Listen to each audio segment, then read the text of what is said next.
be Inquisitor? Thank you very much. What Biden is doing with respect to Israel is disgraceful. If any Jewish person voted for Joe Biden, they should be ashamed of themselves. He's totally abandoned Israel, and nobody can believe it. I guess he feels good about it because he did it as a political decision. You have to do the right decision, not the political decision, but he did a very bad thing. I just want to let you know that we've just filed a major motion in the appellate division concerning the absolutely unconstitutional gag order, where I'm essentially not allowed to talk to you about anything meaningful that's going on in the case, and many good things are going on with the case. It shouldn't have been filed. They had this morning the top legal scholars in the country. This is a Frankenstein case. They took a dead misdemeanor, they attached it to a dead alleged federal felony and zapped it back into life. So many of us are just amazed to watch this actually walk into court, because it's not a recognizable crime that any of us have seen. It's Jonathan Turley. I've been doing this for 60 years and I don't understand what crime he's been charged with. Nobody understands this. I just don't get the crime. There's no evidence of any crime whatsoever. This is a sham. That's Alan Dershowitz. And these are people that they speak their minds. They're not for me, they're for justice.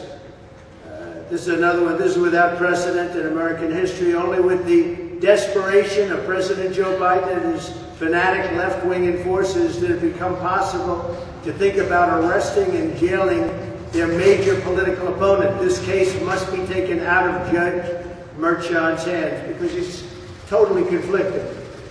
Judge Merchan is totally conflicted, like probably no judge has ever been conflicted before. Here's another one, Manhattan DA Alvin Bragg. His prosecution of former President Donald Trump violates both the federal and state constitutions. This is a prosecutor making it up as he goes along. Due process worthy of the names does not tolerate that. So these are statements. This is Andrew McCarthy made that statement, highly respected. A judge is allowing wide scope of information that has absolutely nothing to do with the case. That's Rebecca Rose Woodland, Fox News. Today we have Rick Scott here, Senator Rick Scott. We have other politicians here. We have people, many people in support. The outside of this building is closed down like Fort Knox. Nobody's ever seen. We have so many police down here, New York's finest, and they are New York's finest. They're just told what to do, but they don't have them at Columbia. They don't have them at NYU or any other places. This is like an armed camp down here, and you have nothing to worry about. Believe me, your problem is from the left, it's not from the right. Big problem from the left. It's from within our country. That's a bigger, in my opinion, a bigger danger than China or Russia. You have it from the outside and you have it from within. From within is a bigger danger to our country, and it's from the left, not from the right.